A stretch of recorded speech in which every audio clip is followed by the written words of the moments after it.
Welcome back to Studio Chatter. It's hard to believe, but our new Spanish Fork Hospital is celebrating its first year anniversary this month. With all the details, welcome Morgan Mitchell, the Marketing and Communications Specialist, and staying with us for another segment is Megan Johnson, the Nurse Administrator with the Spanish Fork Hospital, to the Chatter. Thank you. Hello, ladies. Welcome. Welcome back. Thank you. And welcome. Yes, Right. thank you. And I feel like they kind of look like they could be related. I know, we do get mixed up a few times. Yes, we have, especially with masks on at work. Oh, I can see it. And our names, Morgan, Megan. Uh-huh. And they're like, is that the same person I Yes. just saw? Yes. Different eye color. Yes. Other than that, oh, welcome, and congratulations on your 1-year anniversary. Wow. Yes. It is hard to believe. It's hard to believe that it's been a year that I was sitting here a year ago in COVID restrictions. I think we were socially distanced. That's and right. It was horrible. It was crazy, but man, a lot has happened in the last year, and I'm so thankful to be back here with you guys and sitting right next to you. Tell us a little bit Yes. about, give us an update. So the hospital, been we opened April 5th, and we kind of just hit the ground running, especially opening up in the middle of a pandemic. It was crazy, but definitely that this hospital was needed within the community. It was very evident, with COVID numbers and everything that we've done. But we opened, I think we talked last time about opening to a culture of greatness and wanting to open our hospital and it be different. That when you walked through our doors, it just felt different. That our caregivers were engaged, they wanted to be there. And over the last year, we've really identified that happy caregivers, happy employees equals patient satisfaction. They're happy customers, right? And that those really intertwine. And it's really been great to see the hospital progress and grow, and to see our caregivers just so happy and excited to be there. And it's our providers as well. We have, over the last year, we've done just over 2,000 surgeries, about 1,700 endoscopies, so colonoscopies and bronchoscopies. And I did one. I was one of those. Yes, My mammogram is scheduled. Yes, so we've, speaking about mammograms, we've done over 25,000 You have not. radiology procedures. So Wow. CTs, mammos, ultrasounds, MRIs, X-rays. So over 25,000 of those. We've delivered over 400 babies. Wow. We've admitted over 1,300 patients to our med-surg, and we've seen over 15,000 patients in our emergency department. So really doing a lot, some twice, really doing some great and amazing work, and just super excited to be there. Wow. And excited for what's to come for this year as COVID restrictions kind of ease up, and we're trying to figure out what normal is. Normal for us was opening up in a pandemic, and where you see a lot of the hospitals talking about getting back to normal, we don't know what normal is. And so That's such a crazy concept. You really don't. You engaged in the middle of it. So now it's like, hey, what do we want to do and change and make better? Yeah, and different? so this year we're really going to focus on that and doing great things. Our whole motto has been the care close to home, as we have opened up, and trying to keep as many patients as we can in our community and not having to send them to another hospital for care. And so that care close to home is really important to us, and we're looking at trauma certification. We are just out of the canyon, Highway 6, I-15, and so trauma certification for us is recognition that when those traumas come in, that we have the resources, the capabilities, our staff have been appropriately trained.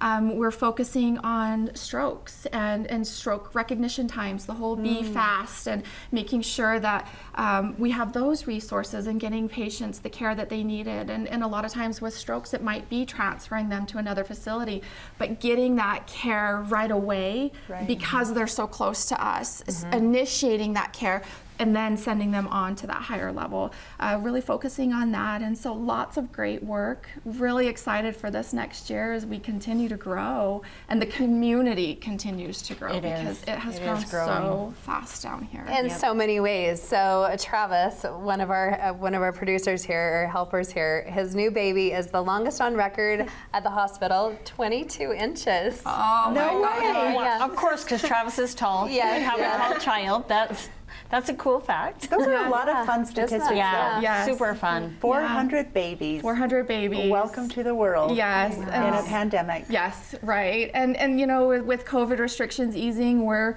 looking at how we can, you know, ease some of those restrictions as well, and excited for those changes. But, you know, opening up in the pandemic, we did not have an opportunity to celebrate our opening. And so as we approach our 1 year, we are taking the opportunity to really celebrate with the community. So on April 23rd, we're going to do a big community event to celebrate. And I'm going to let Morgan tell you just a little bit more I'm about excited. that. Okay, Yes.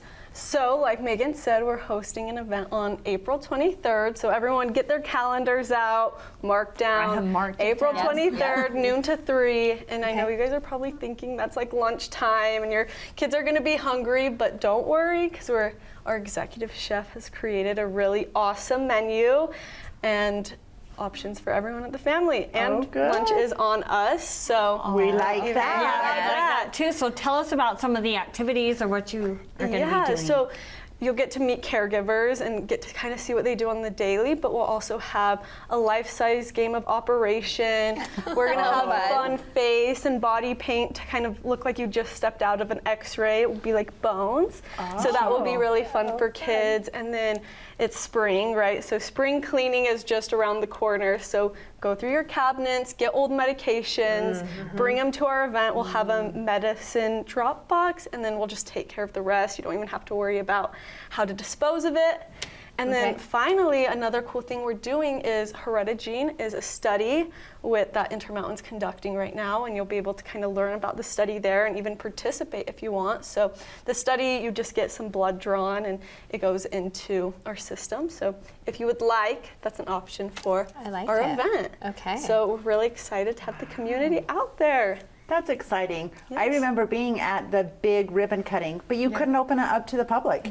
It was a No. very small group. We did the VIP tours, which Yes. were, you had to pre-sign up. We only had a limited amount of spots, small groups, and so the whole community didn't really get to see Yeah. that. And you know what was cool about the VIP is you kind of got to see some behind the scenes. You got to go into the OR before we did the terminal Right. clean and just see some of the things that they do and really interact. And you know, it's just it's a cool opportunity to finally be able to celebrate everything that we've been doing, Yeah. the hard work that we've put in, just the growth over the last year as we've gotten used to how we operate and our processes, and just every day literally we improve and we just get better with every patient, every visit, every family member that we interact with. We just continue to grow and get better. I like the idea of bringing the whole family to an event because I think the first time I do anything, it can be scary. Yes. Yes. And so if my first visit to the hospital is actually, I don't have to be there, it's not like one of the most scary moments in my life, or I'm not in labor or, taking a child that's injured, that it's more of, I can like pay attention to different things. So when I do go in case of an emergency, then I feel like a little more familiar. Yeah, it's This familiar. is a You've been good there idea. before. And you'll get to meet our caregivers. So in those emergencies, you'll see a friendly face now, and you'll be comfortable. I mean, and I will even speak to that. Even when we were in an emergency situation and we had the kids with us, the ladies on staff took the kids, gave them coloring books, bought them some sodas, and made them feel safe that mom was in good care and that it was going to be fine. So I think that's probably really good also to just share, even in the waiting room experience. Right, because that needs to be a positive experience, because that's a scary When you receive experience. news. It is, oftentimes. and it has been more difficult and challenging with COVID. When those scary situations happen, what do you do with kids? Because we're trying to be sensitive to patients' Yes. needs, to families' needs, and it's been really hard and difficult. So we really work to focus on every individual in that moment. And I mean, focusing on the patient themselves, but it really is about that whole family as a whole, and how do we give them all that great experience. I feel like they're an extension of our little Spanish Fork community on a grander scale, of course, but I feel like that sense of neighborly love when I go to the hospital here in Spanish Fork. Well, and it really is true. It I mean, truly is. I've lived in Spanish Fork for 12 years now, and so when somebody has a bad experience, if they know, especially in my neighborhood, they know that I work there, I'm the first one that they come to.